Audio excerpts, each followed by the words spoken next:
Welcome everyone, online and in person, as it were.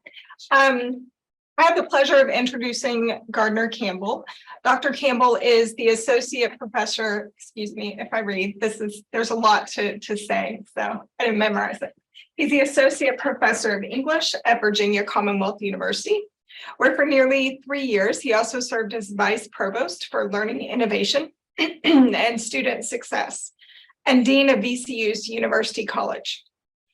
His publication and teaching areas include Milton and Renaissance studies, film studies, teaching and learning technologies, and new media studies. He is a life member of the Milton Society of America and has served on advisory boards or boards of directors for the EDUCAUSE Learning Initiative, the New Media Consortium, and the Doug Engelbert Institute. Prior to joining VCU, Dr. Campbell worked as a professor and an administrator at Virginia Tech, Baylor University, and the University of Mary Washington. Also, if his name rings a bell, many of you already know that the ATL was founded in 2008 with the arrival of Gardner as director. During his 3 years at the ATL, he worked to catalyze and support shared inquiry and transformative conversations within the learning community here. Many of the programs at the ATL were started during this time, but the ATL continues to grow and develop with these programs and other initiatives. As you may have guessed, this is not Gardner's first involvement with Baylor's ETS. I am fortunate to have worked at Baylor during that time and to call him a colleague. And we are fortunate to have him join us today to present on the universe and the universities in the digital age. He describes his presentation with "things are moving faster and faster. TikTok is by now an old example. More recently, the generative AI swarm has arrived. POE, Cactus AI, ChatGPT-4, Bing, Bard, and the list will grow. What does this acceleration or invasion mean for university culture?" This talk aims to open up some helpful areas of conversation and to remind us that the idea of a university, like the idea of a universe, must rest on a belief that the potential for connection and integration in our learning and our lived experience. Okay, with that, I will turn it over to you, Gardner. Thank you so much for that warm and generous introduction, Abby, and it is lovely to be among my fellow Baylor Bears. I know I'm not there in the flesh, but I promise you I am there in person. This is really me. I may be a brain in a vat or a swarm of electrons, but it's a real brain. This is not a bot.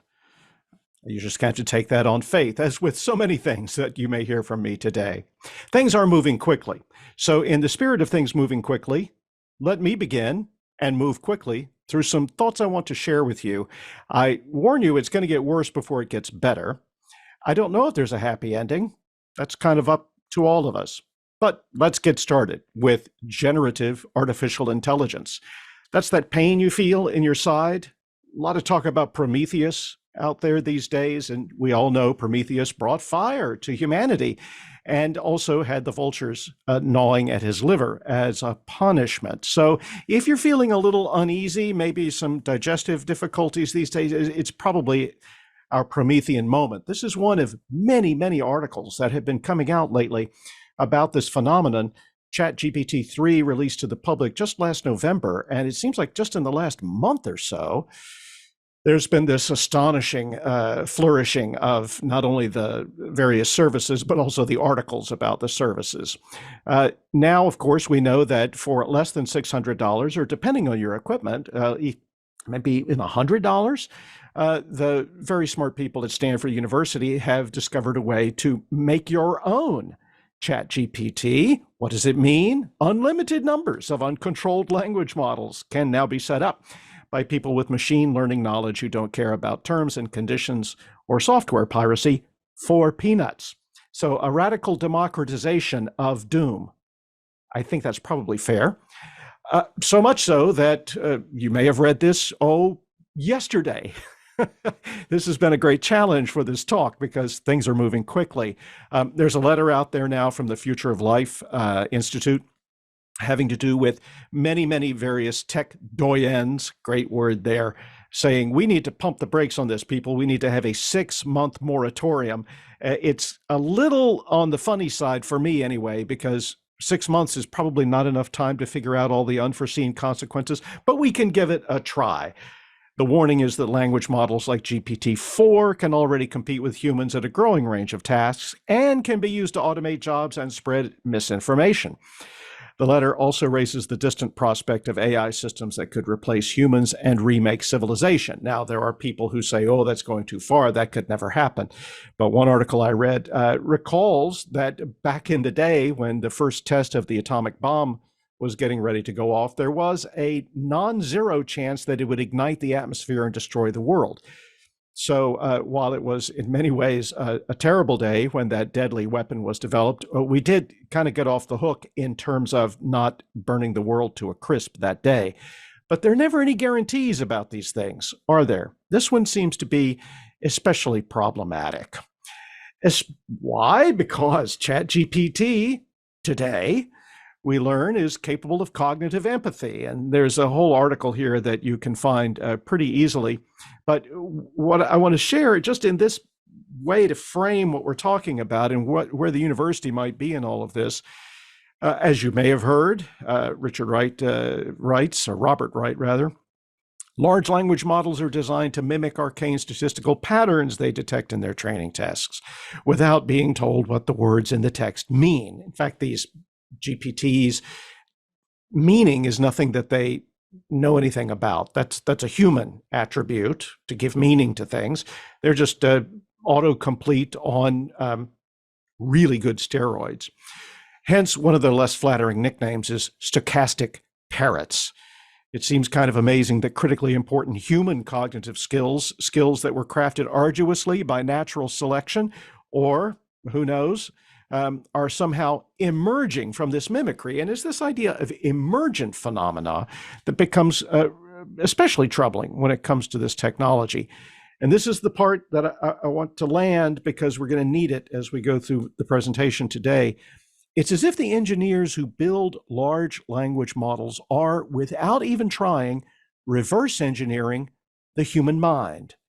In the course of getting machines to emulate the mind's linguistic output, they get the machines to emulate the mind's inner workings. Or, cue Twilight Zone music, is it the artificial intelligence that's doing the reverse engineering?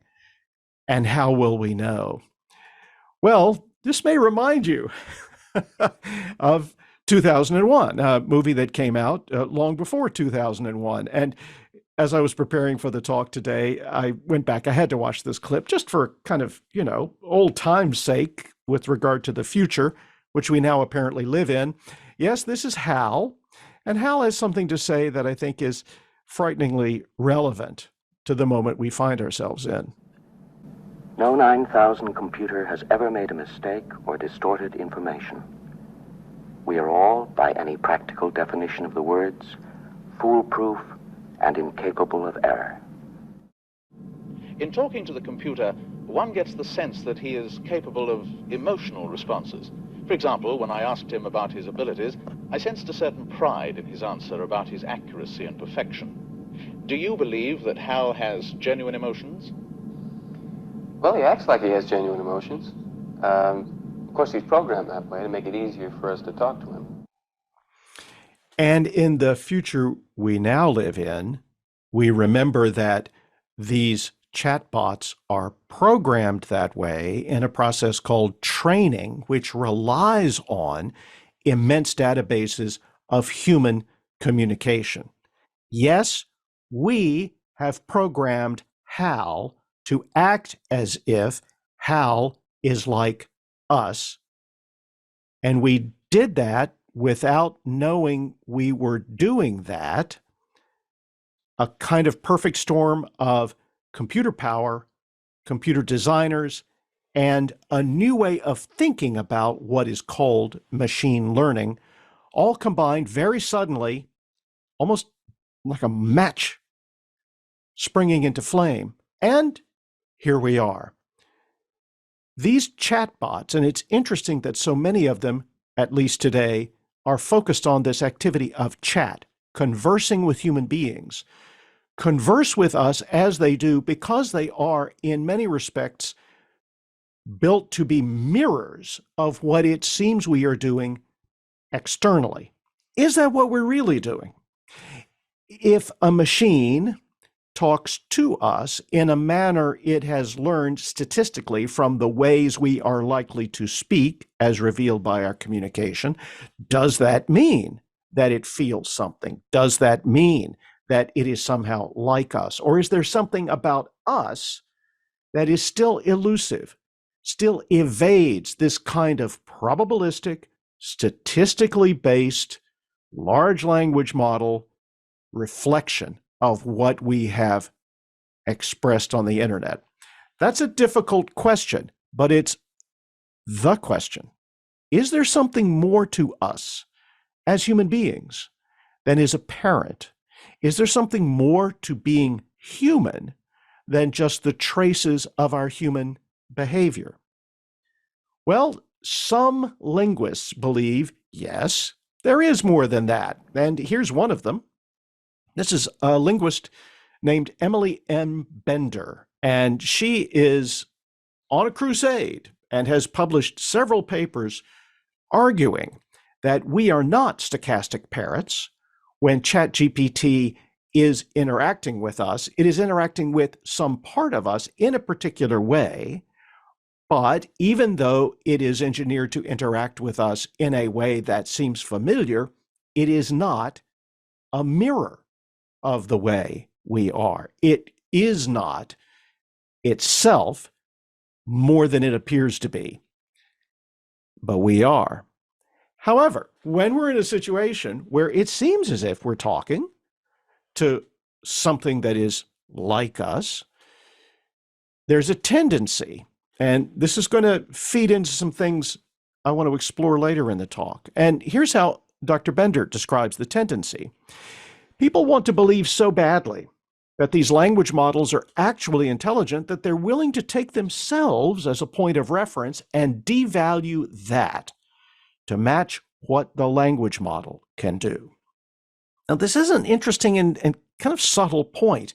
It's related to the bed of Procrustes. You may know that myth, where the bed is one size fits all, and if it's too short, then you just lop off your extremities. If it's too long, you stretch yourself on a rack. Problem solved.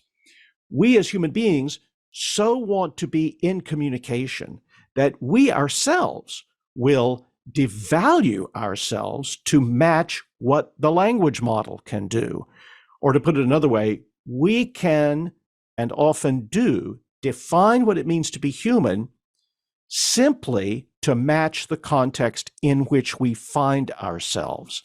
And I want to suggest that's especially dangerous when it comes to universities. You want your definition of what it means to be human, not simply to be, what does it mean to be human so I get this job done in this particular context? There always has to be something more. But what is that more, and how do we get there? This is an old question. As Elizabeth Weil, who writes that essay in New York, notes, the road from language model to existential crisis is short indeed. I would say all roads lead to existential crises. Joseph Weizenbaum, who created Eliza, the first chatbot in 1966, spent most of the rest of his life regretting it. And I'm old enough actually to have played with Eliza. You were able to do that on a home computer very early on. It's not a very intricate program, but people would get on chatting with this Eliza, which was named after Eliza Doolittle from My Fair Lady, and they wouldn't get off. They would just keep chatting and chatting and chatting, even though what was happening basically is the chatbot was repeating variations of what you just written back to you. The technology, Weizenbaum wrote 10 years later in Computer Power and Human Reason, raises questions that, quote, at bottom, are about nothing less than man's place in the universe. First appearance in today's talk of the word universe. What does it mean to be human in this universe? We have to think about, what does it mean to be a universe? We have to think about, what does it mean to be human? And we have to think about these in specific contexts that are not simply definitive contexts that limit the way we imagine things. As you can probably guess, we're going to take this to school. How's that going to go? Well, it's going to go something like this. One of the ways we define our place in the universe, in a place like the planet Earth, where, as we are told in All the President's Men, follow the money, is that scale equals sales. And soon, because we confuse sales and scale with effectiveness, with a universe in which we operate, we begin to forget what it is the universe may be, what it may be to be human, and that is not simply in the province of the current existential crisis of all of this artificial intelligence. It also, and very troublingly, resides in the crisis of the university. And I think these are related, because the university is where you learn to think about what does it mean to be human and what is the universe, or at least it used to be. Michael Katz in 1987 is already lamenting what he sees as the erosion of that mission. And he writes, if the legitimacy of universities rested only on their service to the marketplace and state, internal freedom would not be an issue. But their legitimacy rests, in fact, on something else, their integrity. Without integrity, they can become little more than supermarkets with raw power for sale. This is the tendency in the modern history of higher learning. It is what I call the moral crisis of the university. If generative AI, ChatGPT, and all the rest bring vividly to us at a certain pivotal moment these existential questions, what does it mean to be human? What is a universe? That is not a new question. Perhaps it is a newly visible and urgent question.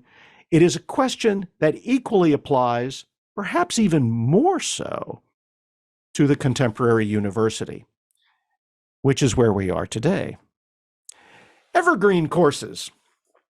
Evergreen courses, what are they? They're study online courses on autopilot all day, every day. Now, why would you want to do that, and how is that like ChatGPT or Bing or Bard or Poe or Cactus AI or any of those? There's Grammarly Go, which will be introduced in April, I understand, and I'm sure there will be 50 others by then.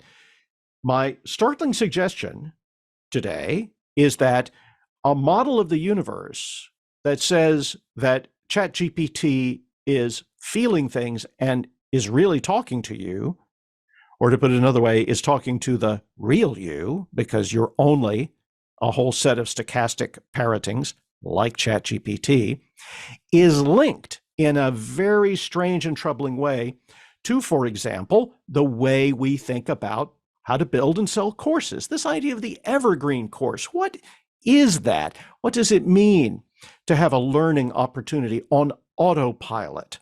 We hear about it in terms of flexibility and access, but go to these websites like contentbistro.com and you find things like how to build an evergreen course to sell online. This is from kajabi.com. Going evergreen is the idea of creating an automatic perpetual launch sequence. Why? To make new sales every day. When you go evergreen, your course will be advertised 24/7, 365 days a year, making sales while you sleep. Going evergreen also allows you to scale your product offers quickly, especially if they're on autopilot and very ill-paid adjuncts are there simply minding the autopilot. You know how this goes. It is a way to scale things up. It is a way to make more courses available. But what is it you're making available? And what's happening to the idea of what it means to be human in a universe? And where is that in all of this? In many ways, the ultimate test will be when ChatGPT enrolls in an evergreen course and we see that nothing happens except some money changes hands, perhaps. What about, now we're back at contentbistro.com, courses that shouldn't be made evergreen? Well, if they advise us, it's right there on the website. If your course is extremely high touch and requires a lot of one-on-one attention and real-time activity, evergreening could do more harm than good. So just make sure you design your course not to be high touch, not to require a lot of one-on-one attention, not to require any real-time activity. Just design the course that way, and then you can make it evergreen and make sales while you sleep.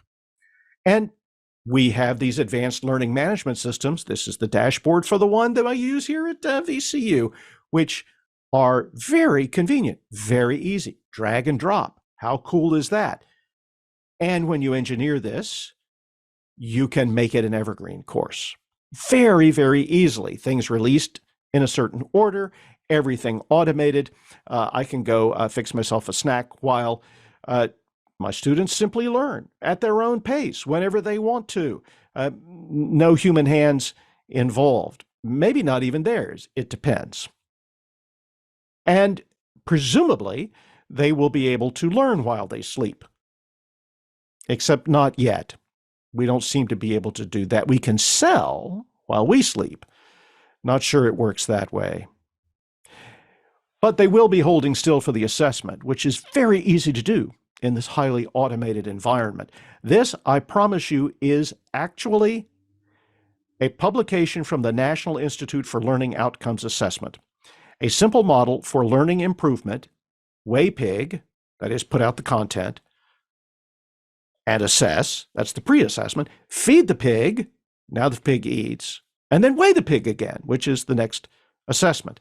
And that's a real title. I once suggested to a colleague at the State Council of Higher Education in Virginia that the metaphor was kind of unfortunate. And my colleague said, I don't understand. Now, it was a real colleague. It wasn't a chat GPT bot, but one day, who knows? All of this gets mighty convenient. All of this can be sold as efficiency, productivity, flexibility, etc. But you start to look at it carefully, and you start to think about this question: what does it mean to be human? What is a universe? And things can get a little nasty very fast, because scale does equal sales. And the online world we have built, and which we participate in higher education with things like learning management systems, well, the really smart students have figured something out that maybe we haven't. Not that I want to learn from them, not about this. This is from the Name, Image, and Likeness website.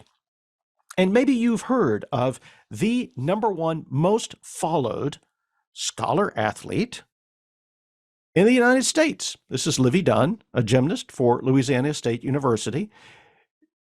Livy is making $3.4 million a year from her followers on Instagram, TikTok, Twitter. Well, not exactly from her followers, it's from her sponsors.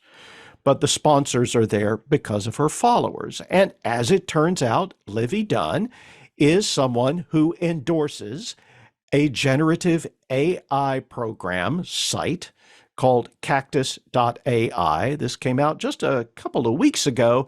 And here's a little breakdown of exactly what's happening with Livy on TikTok as she presents cactus.ai as the solution to the problem: need to get my creativity flowing for my essay, due at midnight. Now, what would that look like?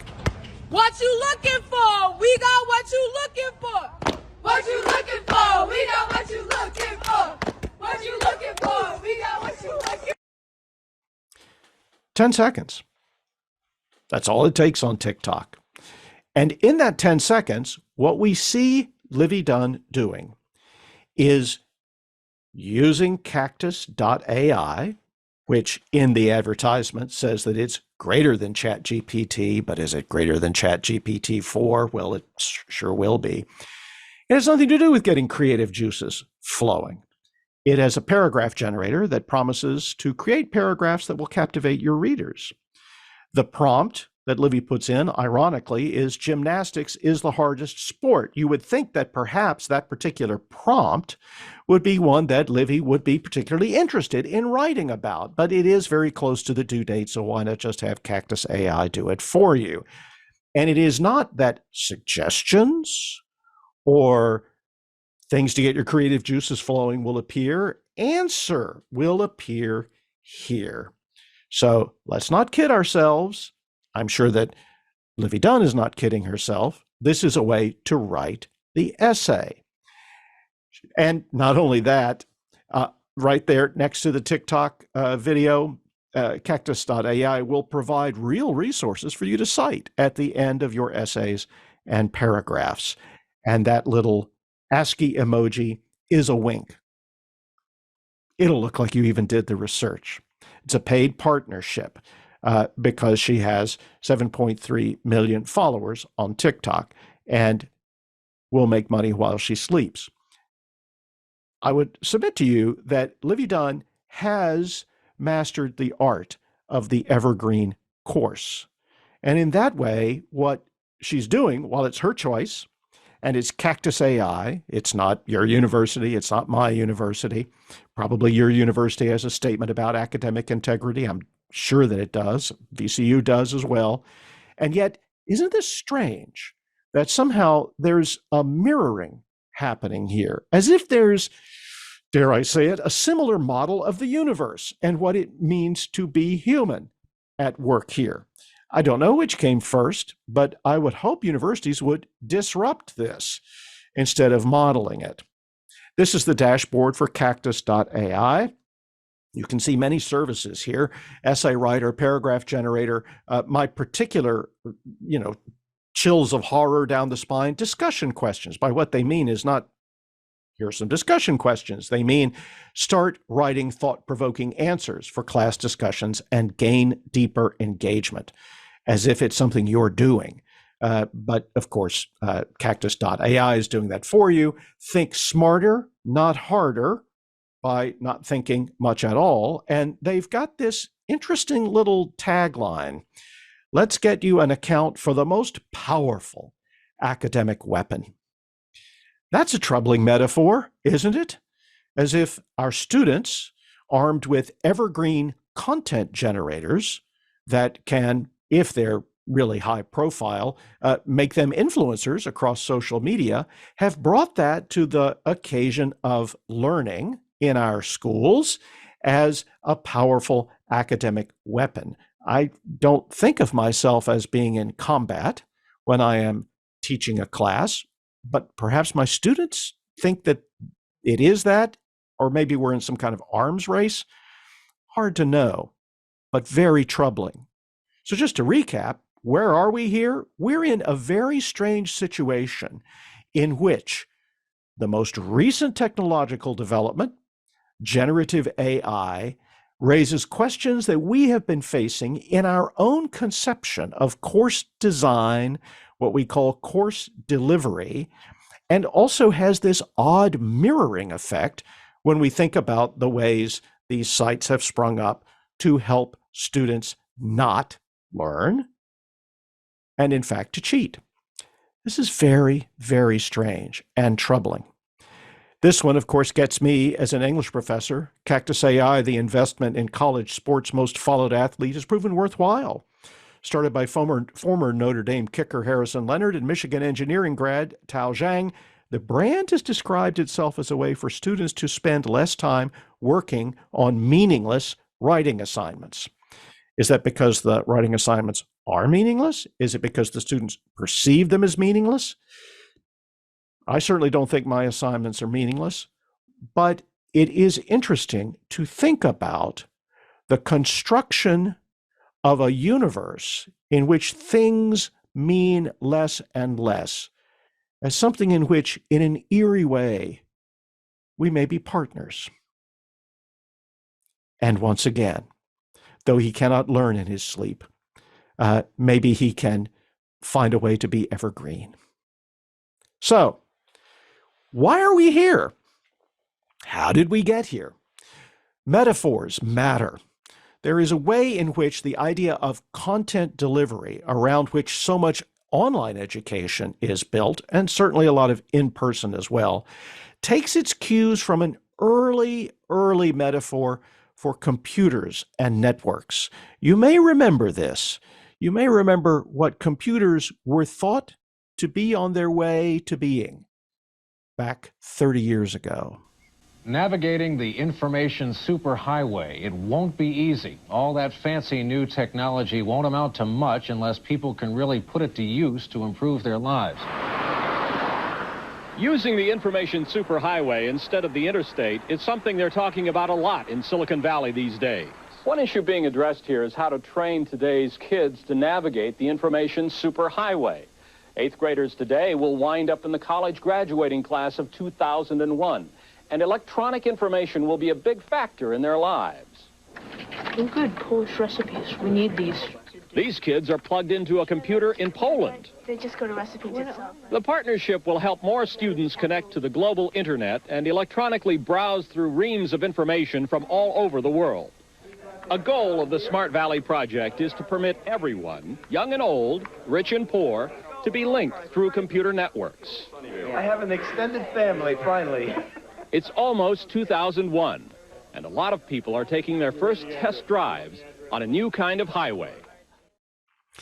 And of course, we know what those new kinds of highways eventually become. Or if you've ever been to Los Angeles or tried to drive in Manhattan or London, where they won't let you into the center of the city very easily anymore, you know that one of the strange paradoxes of superhighways is they end up not making your life better. In fact, they can end up destroying the very thing you're trying to preserve.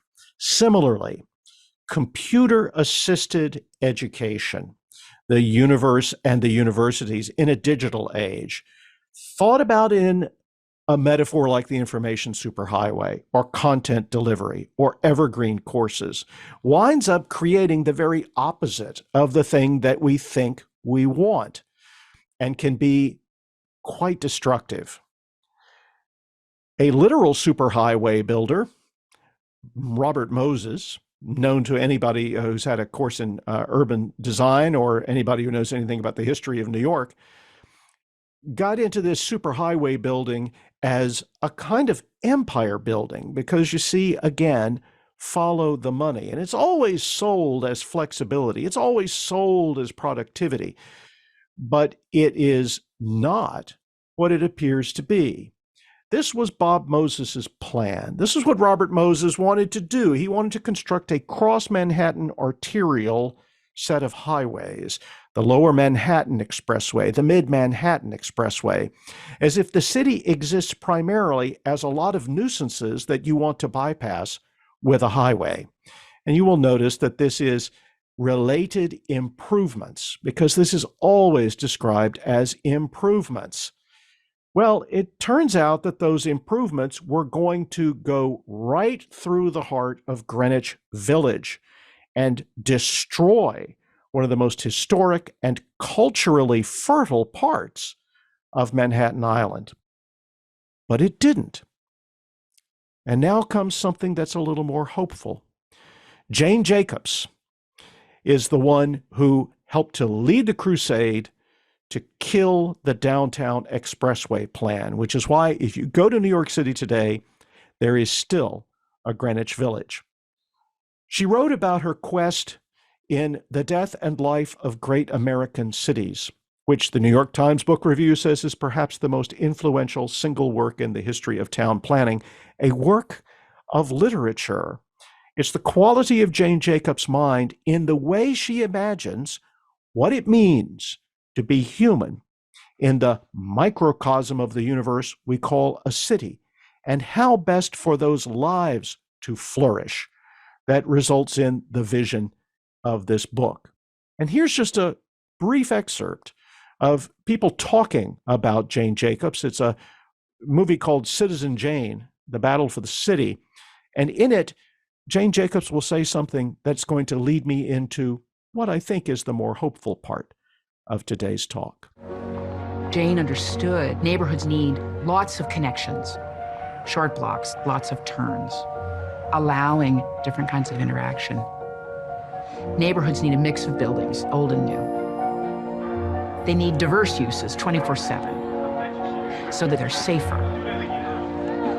Constant connection with neighborhoods around so that you're not isolated. You need public spaces that are accessible to people.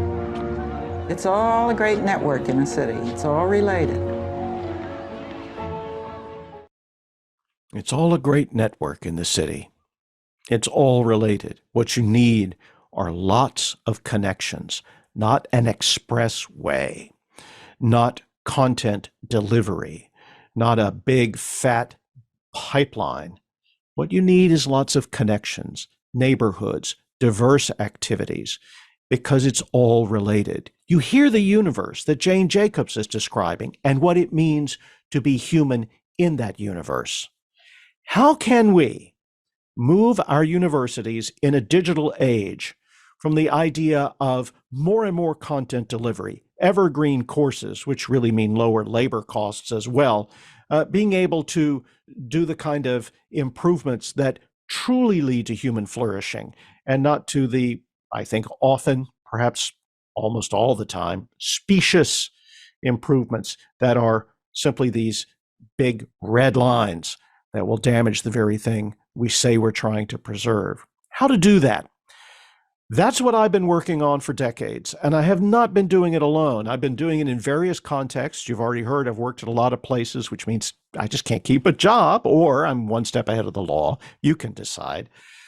But in trying to do this, there are a few things I've been able to imagine and with very talented colleagues bring to a place where I could start to see, okay, this could work. This could actually be a way to foster those connections and build a universe of learning in which things are related.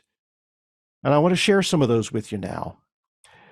This is a discussion forum, but it's not in Canvas. It's not in Blackboard. It's a discussion forum in which the students in my Milton class raise the topics themselves with some guidance and prompting from me, but I don't start these topics except the one about introductions and how to choose an avatar. They choose their own avatars. They choose their own usernames. They start these topics.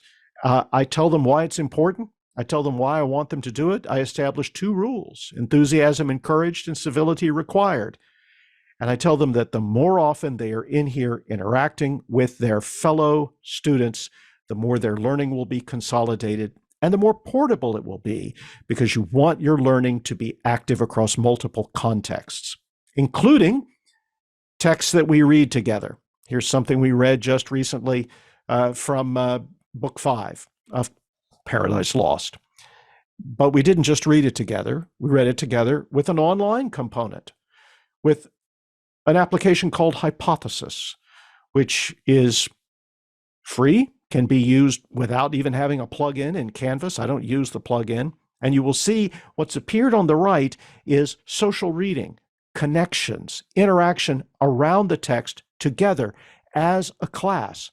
And all I tell them is 6 interesting annotations, go. But they know what I mean by interesting, and they become interested, and they stimulate each other's interest. There's a neighborhood, there are connections. There is not an expressway. Or something tried and true, the blog on WordPress. This is what I have called in the past a mother blog. Now I call it a macrocosm to try to link it to this idea of cosmology and the universe.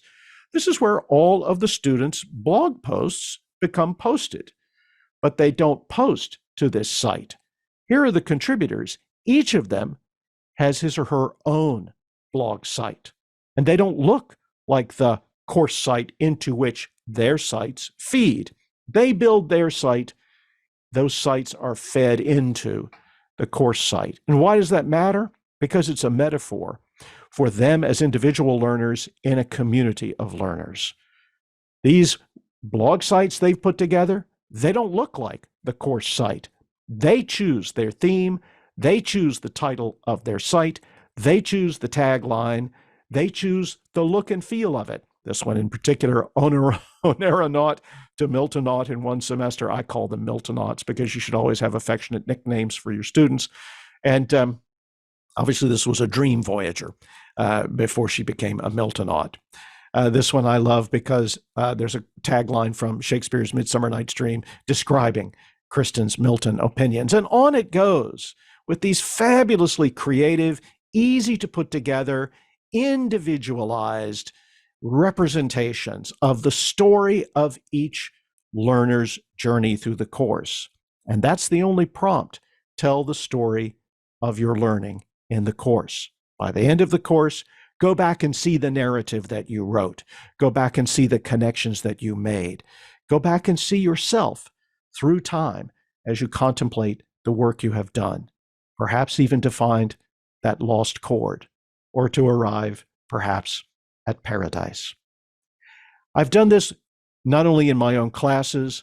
I had wonderful moments supported by some absolutely superb Baylor resources, not least of which superb Baylor colleagues, in my first experiment at trying to network a set of seminars, small groups in various areas network together, just the way learners on their own blog sites can be networked together. And it's all related.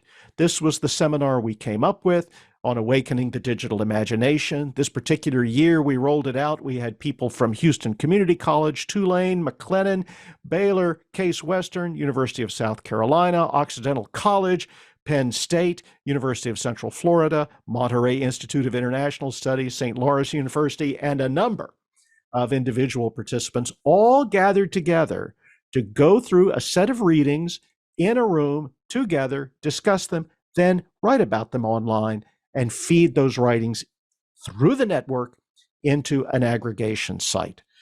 That was the challenge. That was the experience. Networked seminars. And the biggest of these projects I have done to date is one that involved all of Virginia Commonwealth University at the undergraduate level, at least potentially. We didn't get to everybody, but we got to a number. And without describing this in great detail, I just want to point out that what we have in the great VCU bike race book, which you can go to, read the description, was 26 different courses, all in different disciplines, all aimed at documenting, analyzing, writing about this once-in-a-lifetime event, the 2015 UCI Road World Championships coming to Richmond. We had to do something because the bicycle course ran around the campus. So we couldn't really get in except once a day or out at the very end of the day. There was some thought to just telling the students we were going to cancel all classes. All the regular classes did get canceled, which gave us an opportunity for this massive interdisciplinary undertaking, which would be documented publicly. It has now been preserved in the scholarly repository, courtesy of the wonderful people at VCU Libraries. Shout out to Jimmy Gaffery, who was the friend in need when I needed a friend, who put this together as a representation, including the students' work, the faculty reflections, and even a whole set of photographs that the students had taken. This 1 week has now had 28,412 downloads all over the world, 2,700, almost 2,800 just in the past year. The network spawned a network, and the entire world has had an opportunity to look at what one school did when the World Championship came to its doorway. We had faculty from all of these different disciplines. So if you say, well, this wouldn't work for the sciences, you're going to have to talk to the kinesiology folks and the life sciences folks and the physics folks. If you say, well, this would never work with healthcare, you'll have to talk to the nursing course. It worked with the government course. It worked with the international studies people. It worked with the library, even with broadcast journalism, business, women's studies. And as we assessed it with focus groups, with these kinds of questions that we hoped were something better than, did you like the instructor? Did you like the course? Were you given the opportunity to use technology to learn from others? Were you in a network? Were there connections there? 80% said fairly often or very often. Did you discover things about yourself as a learner? Again, 80% agreed or agreed strongly. Describe your experience in 3 words: exciting, engaging, empowering, fun, energetic, inclusive, experience, learned, proud, challenging, expressive, free, best college class. Do it again. Now, we haven't done it again. Why? This is hard. This is something that takes a lot of buy-in, a lot of cooperation, a lot of vision. It takes something far different from evergreen courses. It takes a moment in the curriculum that can be rigorous yet flexible. It's really difficult to do. But if you can do it, you get comments like this: I thought I would not have access to a women's studies course during my career as an undergraduate, as I was in the School of Engineering. Jane Jacobs writes in the last book that she published before her death, credentialing, not educating, has become the primary business of North American universities. A vigorous culture capable of making corrective, stabilizing changes depends heavily on its educated people, and especially upon their critical capacities and depth of understanding. Those connections, everything related. That moment in the Great VCU Bike Race book was a glimpse of what that could be. It was difficult. It was a unique event. There were all sorts of reasons why lightning could strike there. But then the question becomes, why not build universities in the universe reflecting a sense of meaning as connection and learning as connection that can foster more of those lightning strikes, that can, in fact, bring us together in a way that's not about expressways and information superhighways, but about critical capacities, depth of understanding, which you can see we need now more than ever. Which brings me to the conclusion. This is Alistair McIntyre's book, God, Philosophy, Universities. And what you have there is a shot of the Pantheon in Rome. And though it is a selective history of the Catholic philosophical tradition, it's not just that. It's actually a meditation on all the things I've been trying to talk about today, the things that as universities we can live up to if we decide to, if we as universities invest our time and energy in connections, in something besides evergreen courses. And this is what McIntyre writes about the troubling way in which we are our own worst enemies. We are not that far from Cactus AI or from the Promethean moment. McIntyre writes, in contemporary American universities, each academic discipline is treated as autonomous and self-defining. And hand on heart, you know this is true if you are a faculty member in a department. Try bringing this up at your next faculty meeting. If you're a physicist, say, what about physics should we allow the English professors to help us define? Or similarly, in the English department, where to our shame, we look upon ourselves as somehow more plugged in to the music of the spheres than what those scientists are doing. How terrible is this? It's very terrible. And it's so that our practitioners in the contemporary American universities, or at least the most prestigious and influential among them, prescribe to those entering the discipline what its scope and limits are. And in order to excel in any one particular discipline, one need in general know little or nothing about any of the others. I can tell you there are a lot of folks in English departments who, as a point of pride, don't know anything about math. And I get it. Not everybody's as good as math as maybe the mathematicians. Probably not at all. But you should know a little something. McIntyre writes, to whom then in such a university falls the task of integrating the various disciplines, of considering the bearing of each on the others, and of asking how each contributes to the overall understanding of the nature and order of things? The answer is no one. But even this answer is misleading. For there is no sense in the contemporary American university that there is such a task, that something that matters is being left undone. And so the very notion of the nature and order of things of a single universe, different aspects of which are objects of inquiry for the various disciplines, but in such a way that each aspect needs to be related to every other, this notion no longer informs the enterprise of the contemporary American university. And that enterprise means it is no longer the thing around which everything is organized. It's not like a learning management system. McIntyre goes on, the conception of the university, presupposed by and embodied in the institutional forms and activities of contemporary research universities, is not just one that has nothing too much to do with any particular conception of the universe, but one that suggests strongly that there is no such thing as the universe. The contemporary research university is, therefore, by and large, a place in which certain questions go unasked, or rather, if they are asked, it is only by individuals and in settings such that as few as possible hear them being asked. These are large statements. You will find exceptions to these statements everywhere, and yet are they part of the enterprise? These are provocations from someone who has spent his life teaching at Notre Dame University. And yet this is what he has to say about the Contemporary Research University, which would include Notre Dame. These questions, where do they arise? Who asks them? How are the opportunities for those questions made frequent and central? To the extent that these questions are asked, there is some conception of a universe.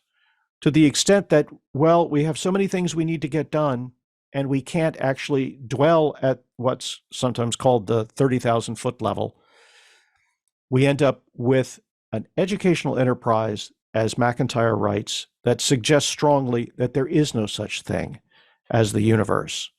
And if there's not such a thing as a universe, there's no question about humanity's place in the universe, because how do you have a place in something that doesn't exist? So that's quite a rapid, provocative, and somewhat dire look at what might at first seem to be, oh, it's the ChatGPT apocalypse.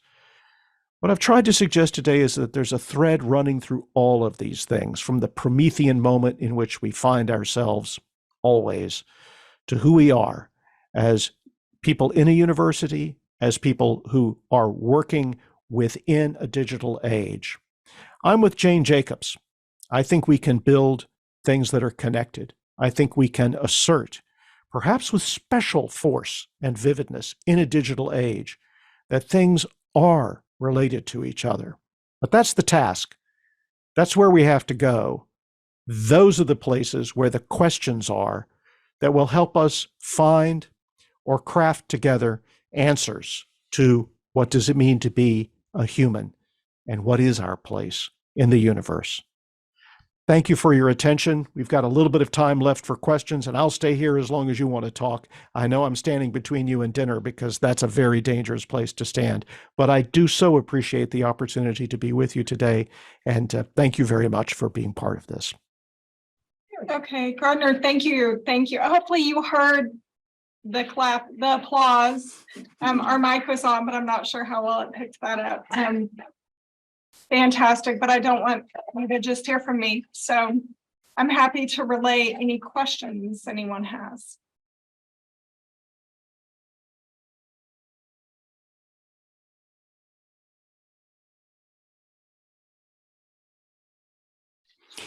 That's a very, very good question. As you probably know, the idea of majors was an invention. It is part of this constant tussle that seems to have been a question that's resolved, but I would say maybe not, between what's sometimes called general education and then what's your major.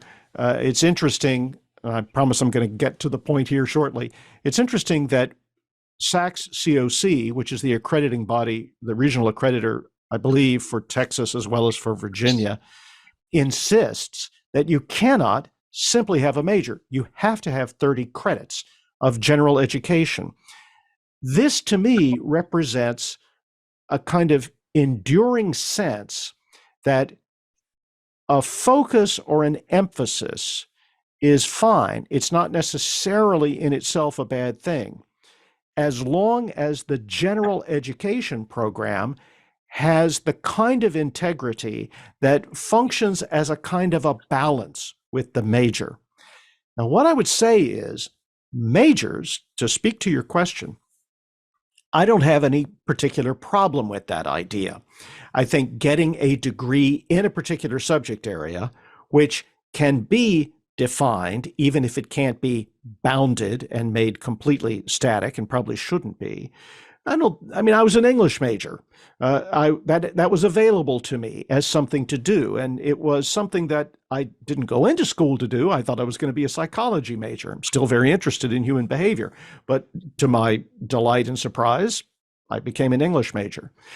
But does it balance with the general education curriculum? Or, I'm going to say something that's maybe a little cringe, as the kids would say, is general education a set of introductory courses in stuff that you don't really care about, you're not really interested in, and you want to get through, primarily by either taking stuff that fits your schedule, or ideally by taking advanced placement courses and you place out of them. Now, you can see that's not a balance, right? If the idea of general education is a bunch of spinach to eat, or something that is best gotten out of as quickly as possible, I don't know, probably Cactus AI would be able to be your academic choice in getting through all of these nuisance courses until you get to the thing that is your major. Now, this is a problem.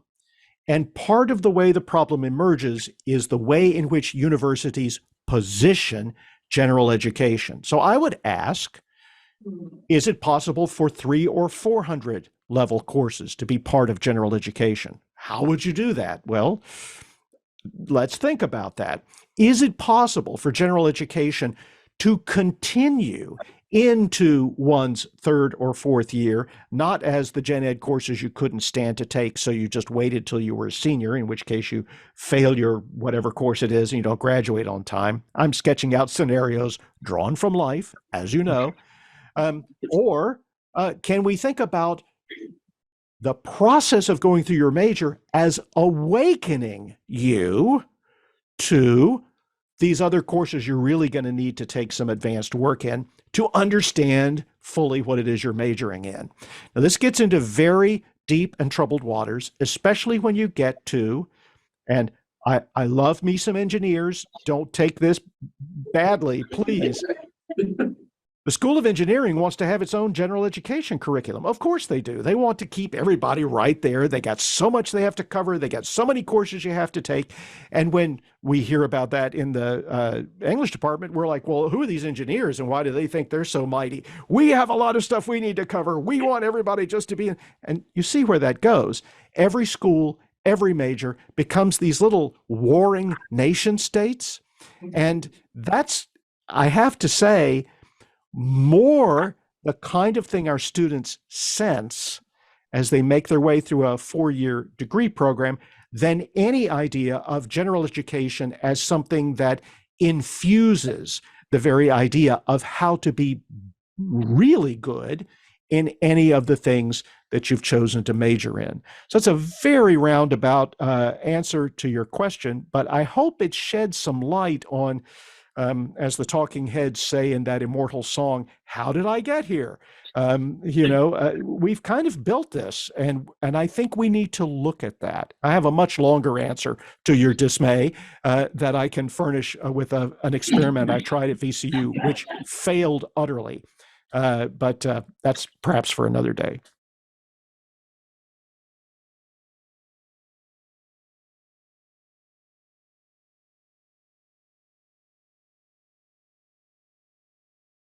The first resource I will suggest is also the riskiest and scariest resource right now, but I think it's the best one because it does not rely on a corporation. And I didn't dwell on this at all in the, oh, there you are. Look at you.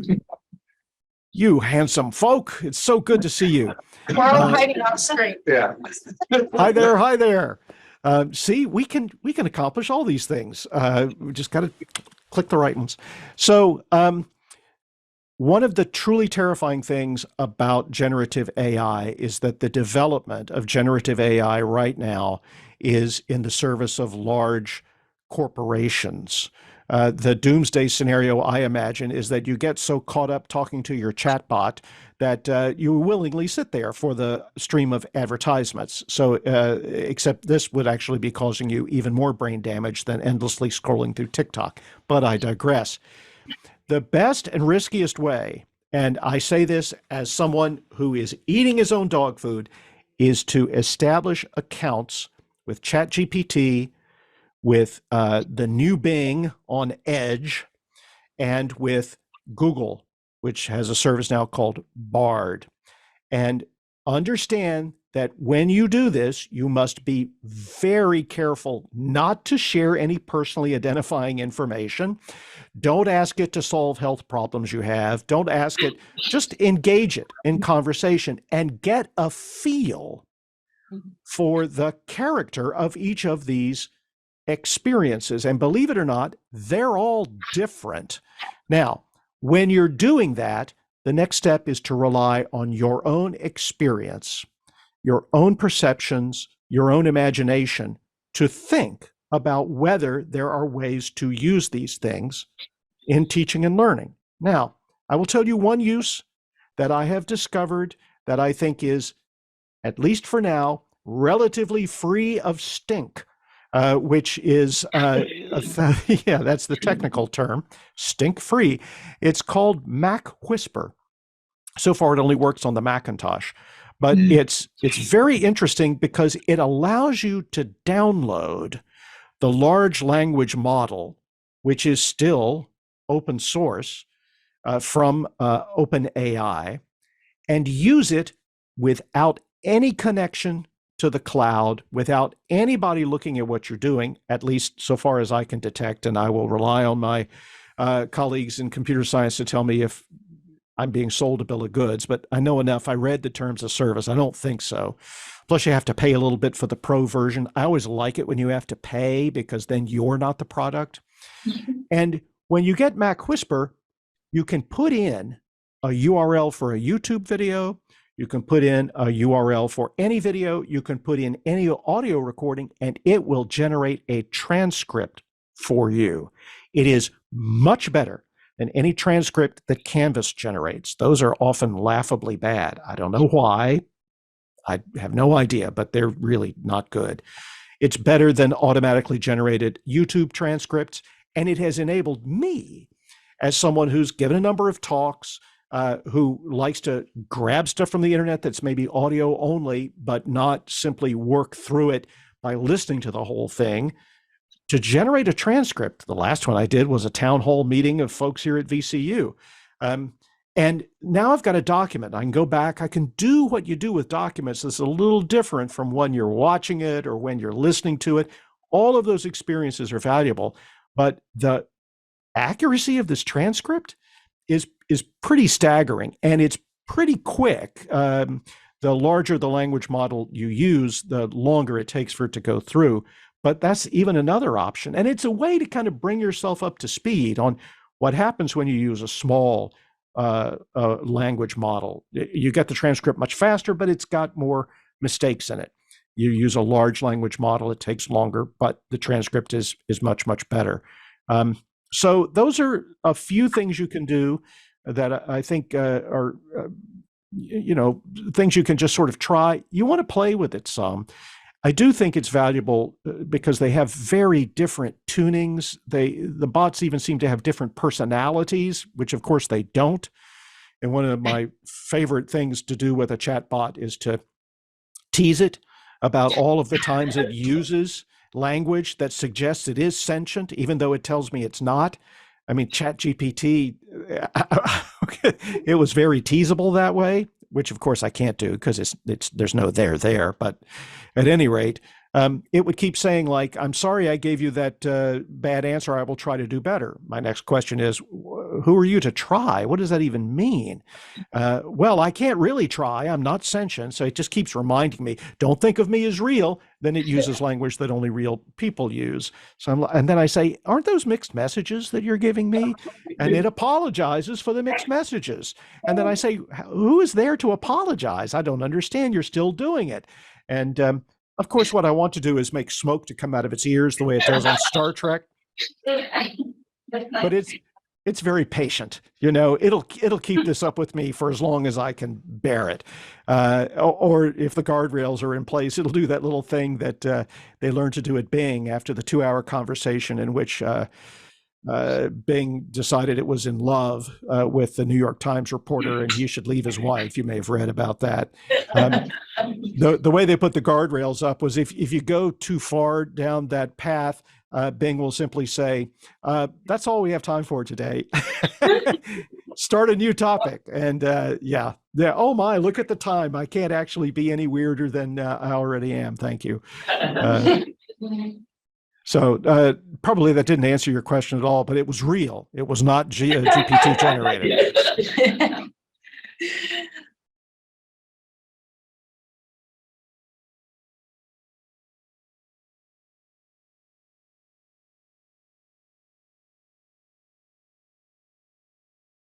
I actually know a little bit about that because I have a dear friend and colleague who lives and works in Australia, where they have the very kind of model that you're describing as the European model.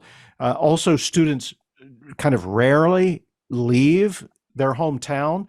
They will most often go to schools that are in the town where they live. I've been to the University of Melbourne and seen this. It's one of the prestigious schools in Melbourne in Australia, but it is characterized by just what you say, not by any kind of what we would call liberal arts or general education kind of model, but things in which students go to learn specific kinds of things. Essentially, they've declared their majors before they go in, and they aren't even really majors. They're the things that they're there learning.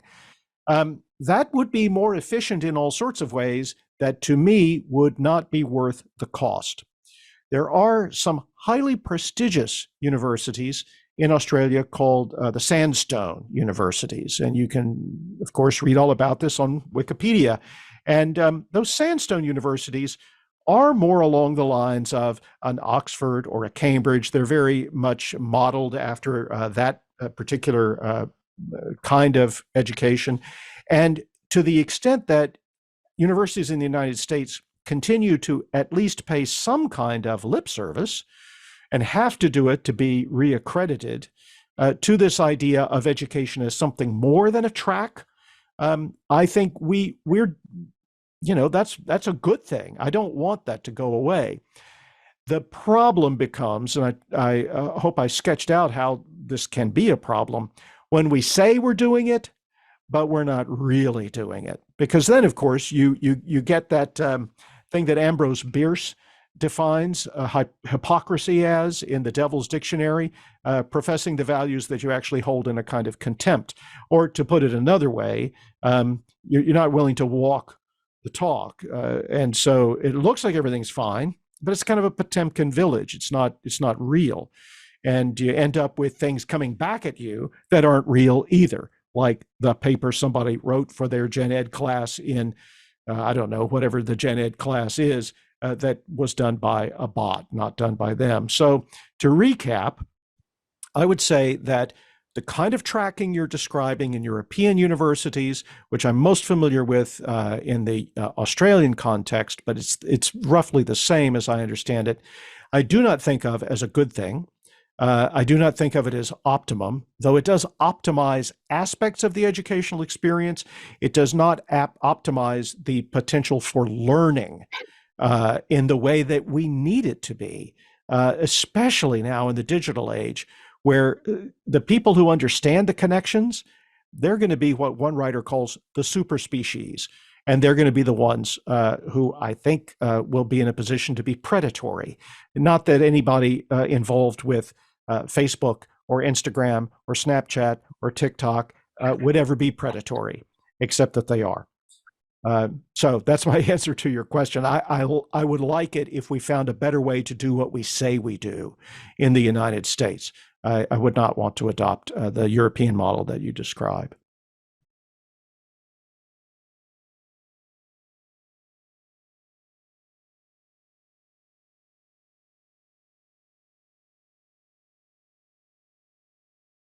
That's a fantastic question, and it's a great question to end on because of that word metrics. You all know about metrics. You get what you measure. And the mindset that has ruled Silicon Valley has ruled the American workplace, and I'm afraid it's now very much determinative of what we do in higher education, is an optimization mindset, which means essentially you pick a metric as the proxy for whatever it is you say you really value, but you can't really measure that. What's the metric for enlightenment? Or to put it in the biggest context, what's the metric for wisdom?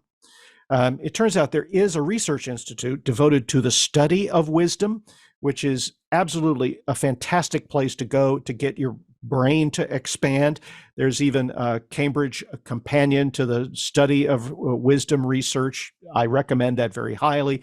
Many, many different approaches to it, and it's kind of an interdisciplinary area of study. But here's the point.